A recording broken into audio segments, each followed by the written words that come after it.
we can install the rack. Okay, this is gonna be super sketchy, but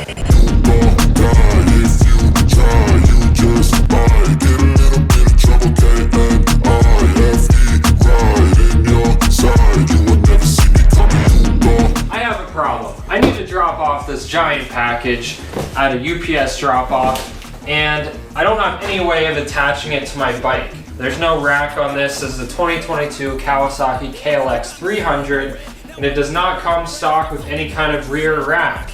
That is what is in this box. This little box is going to allow me to attach this big box to the back of my bike. It's going to be crazy, but it's such a nice day. Yeah, I could just take my car, but it's a beautiful day. It's like 70 degrees, so I really want to ride my bike. This is the Kenny Moto rear rack, and they make the same rack for a lot of different bikes, but I'll link the one for the KLX300 up here or down in the description. Here we've got some hardware. Wow, this even came with installation instructions. That's rare.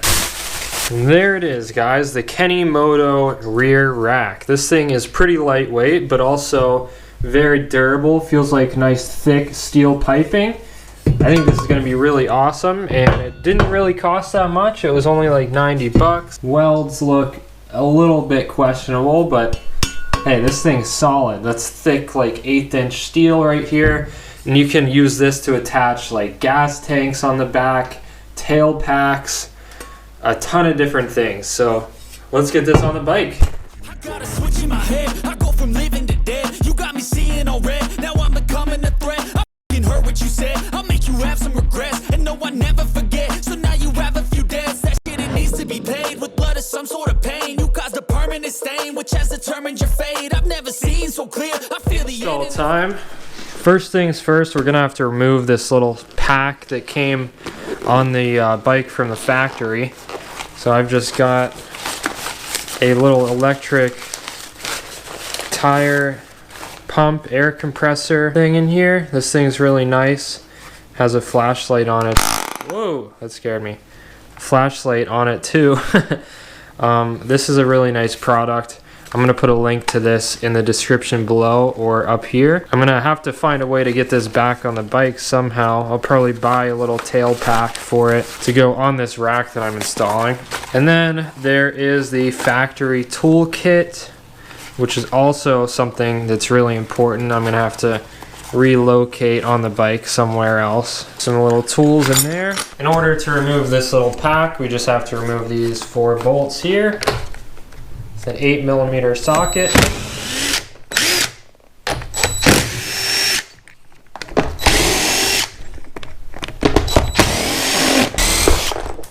There it is. And that's what those bolts on the bottom look like. A couple spacers there.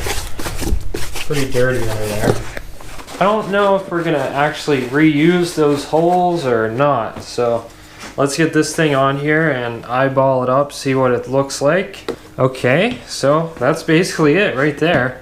So you use these 2 holes that are holding on the side panels for that mount, and then there's also 2 bolt holes on the top that go in where the actual little bag pack from the factory was. So we are reusing 2 of those holes. First things first, we're going to install these 2 spacers on those back holes. And then we're going to install the bolts for the side panel mount there. And obviously there's going to be 2 nuts on the bottom under the back fender. So super simple.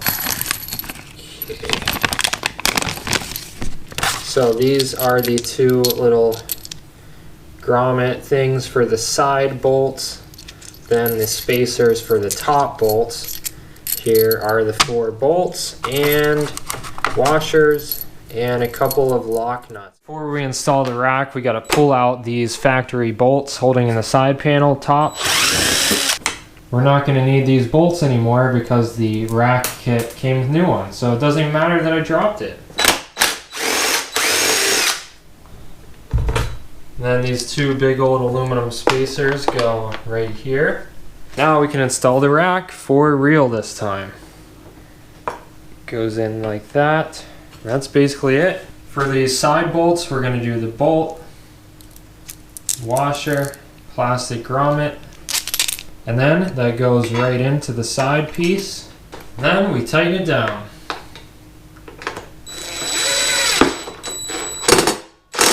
Same exact thing with this side.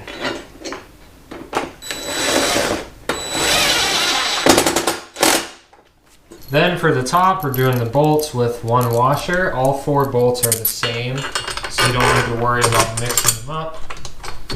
That's on there. Now we just got to put the nuts underneath. And then here under the fender, we can see the 2 bolts coming down.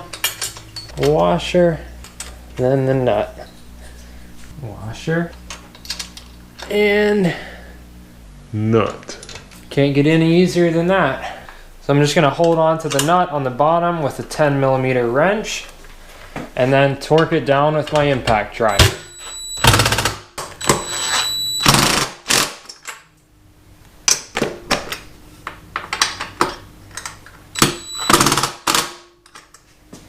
That's it. That was so easy. And that's something you don't normally see on kind of universal-ish products, is that the bolts are actually the perfect length. Goes right into the locking part of the nut, and it doesn't stick out past the end of the nut. So that is perfect, and it's not going to rust on the bolts. It looks so good. It's also the perfect place to mount my GoPro Max mount. And bam, now we've got a third-person view. Okay, this is going to be super sketchy, but the good thing is that I don't have far to go. So this just has to stay on for like a mile. And it only weighs like 20 pounds. Some good old bungee cords. The day of reckoning's here, the sound of deafening fear. Well, that ain't going anywhere, but can I actually sit on the bike? Oh yeah. Just enough room. Pretty secure.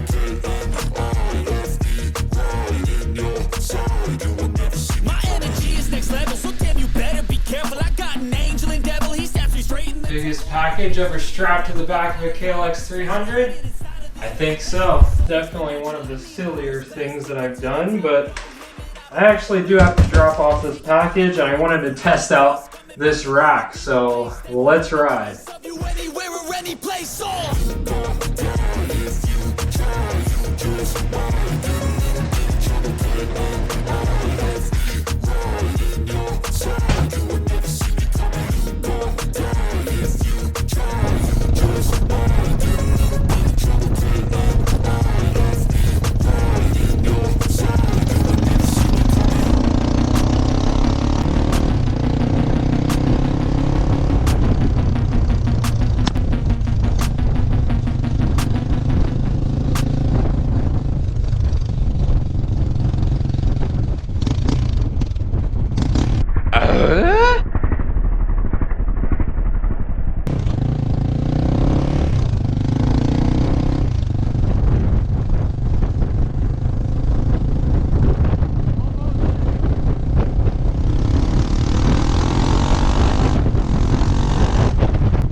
Well, we made it. That was definitely one of the sketchier things I've done.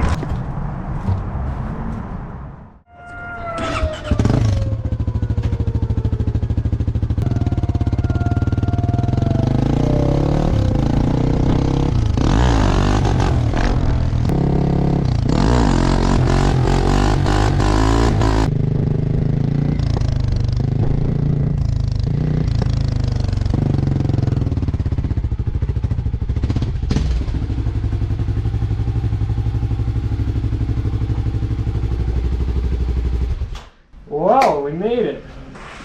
I can't believe that actually worked. Yeah, shout out to Kenny Moto for making a badass rear rack. That just shows you how much stuff you can really mount on this thing. Obviously you can mount normal stuff too, like a little gas can or a tail pack or tons of different things. Huge Amazon boxes. Yeah, whatever the heck you want. So if you want to check this mount out, they didn't pay me or anything, I just really like it, then hit the link up here or in the description. Thanks for watching, guys. Just a little quick video. Had some fun, did some wheelies. Wheelies on this new back tire are definitely a little more squirrely. I'll have to get used to that. But thank you for watching, and I'll see you next time. Peace.